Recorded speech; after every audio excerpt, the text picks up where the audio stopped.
नमस्ते दोस्तों, मैं आपकी दोस्त doctor Aruna Kalra, author of the book I want a boy. चलिए सुनते हैं एक और नई कहानी फ्रॉम हॉस्पिटल डायरीज। नजमा दाई। सिस्टर जी, एक कॉपर्टी देना जरा। मैंने दूर खड़ी सरकारी नर्स को जोर से आवाज देकर बोला। हाँ, और एक फॉर्म भी देना, कॉपर्टी वाला। फिर मैंने मरीज की ओर देखते हुए कहा, क्या करती हो रानी, ये तीसरा अबॉर्शन है तुम्हारा, 3 बच्चे हैं, और नहीं करना तो कोई तरीका क्यों नहीं अपनाती? गर्भ निरोधक गोली, कॉन्डोम या बच्चा बंदी का ऑपरेशन ही करवा लो। हर बार बच्चा गिरवाने से शरीर भी तो खराब होता है। देखो कितना खून कम हो गया है, एकदम सफेद लग रही हो। मरीज की प्रेगनेंसी के सफाई का ऑपरेशन करके कमजोर सी पीली पड़ी मरीज को मैं ज्ञान देने में लगी थी।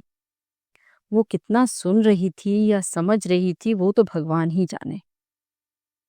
हर कुछ महीनों में ये लोग केमिस्ट से गर्भपात की गोली लेकर ब्लीड करते हुए इमरजेंसी में भर्ती हो जाते हैं। गर्भपात की गोली से बहुत खून बहता है, पर पूरी तरीके से बच्चा गिरता नहीं, और कुछ टुकड़े बच्चादानी में रहने के कारण लगातार खून गिरता रहता है। फिर आयरन और हीमोग्लोबिन की कमी हो जाती है। 20 की उम्र में 40 से ज्यादा की दिखने लगती हैं ये। मगर मजाल है, गर्भ निरोधक तरीके अपना लें। कॉन्डोम आदमी इस्तेमाल नहीं करना चाहता, गोलियां ये खाना भूल जाती हैं। इस बार मैंने ठान लिया था कि अब बस, बेचारी कितनी बार दर्द सहेगी, खुद से तो कुछ इस्तेमाल कर नहीं पाएगी ये, चाहे मैं कितना भी समझा लूं। रानी, इस फॉर्म पर साइन कर दो, कॉपर्टी का फॉर्म है ये। साइन करना आता है ना, या इंक पैड मंगवा दूं, अंगूठा लगाओगी? कर लूंगी साइन, अपना नाम लिखना आता है मुझे, पर कॉपर्टी नहीं लगवानी है मुझे। इससे बच्चादानी खराब हो जाती है। मैंने सुना है ये आंतों में चढ़ जाती है और बच्चादानी को फाड़ देती है। हे भगवान, ये कहाँ कहाँ से क्या क्या सुनकर आते हो तुम लोग। कॉपर्टी से ऐसा कुछ नहीं होता है, बहुत सेफ है, और 5 साल तक तुम्हारी चिंता भी खत्म हो जाएगी। अब 5 साल बाद ही निकालेंगे इसे, और ये तो तुम्हें डलवानी ही पड़ेगी, क्योंकि तीसरा अबॉर्शन है तुम्हारा, और सरकारी नियम के अनुसार या तो बच्चा बंदी का ऑपरेशन करवा लो या कॉपर्टी चढ़वा लो। इसके बिना सफाई नहीं हो पाएगी। मरीज चुप रही। सरकारी नर्स ने फॉर्म पर साइन करवाया, और मैंने तुरंत ही कॉपर्टी बच्चादानी में ठीक से डाल दी। रानी, अगले महीने माहवारी के बाद ओपीडी में आकर इसका धागा चेक करवा लेना। मरीज चुपचाप लेटी रही, मानो किसी और ही दुनिया में खोई हो। उसे निपटाकर मैं नोट्स डालने में लग गई।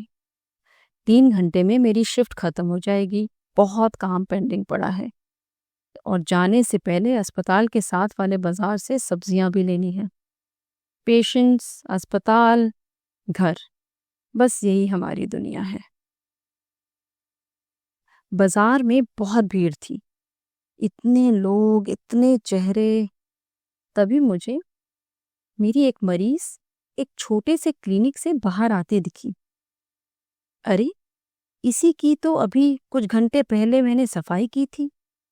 ये अपनी सास के साथ यहाँ क्या कर रही है? इतनी कमजोरी में भी ये कहाँ घूम रही है? ऊपर नजर पड़ी तो क्लिनिक के बोर्ड पर लोकल पेंटर ने टेढ़े मेढ़े शब्दों में लिखा था, कॉपर्टी निकलवाने का क्लिनिक, सरकारी दाई नजमा। मुझे मेरी नर्स की बात याद आ गई। डॉक्टर साहब, कुछ नहीं समझते ये लोग। सरकार इतना पैसा लगा रही है, फ्री में कॉपर्टी दे रही है, आप लोग इनकी इतनी चिंता कर रहे हो, मगर अभी देखना, बाहर जाकर ये सीधा दाई के पास जाकर पहला काम यही करेंगी। घर जाने से पहले तो इनकी कॉपर्टी नाले में फेंक चुकी होगी। और मैं भौचक्की सी वहां खड़ी उसे भीड़ में गुम होते देखती रही। थैंक यू दोस्तों सुनने के लिए। हर स्टोरी हमें याद दिलाती है कि हीलिंग सिर्फ दवा से नहीं, इंसानियत से भी होती है। यह थी आज की कहानी। अगले एपिसोड में फिर मिलते हैं। तब तक के लिए अपना ख्याल रखिए। Stay connected. It's doctor Aruna Kalra signing off.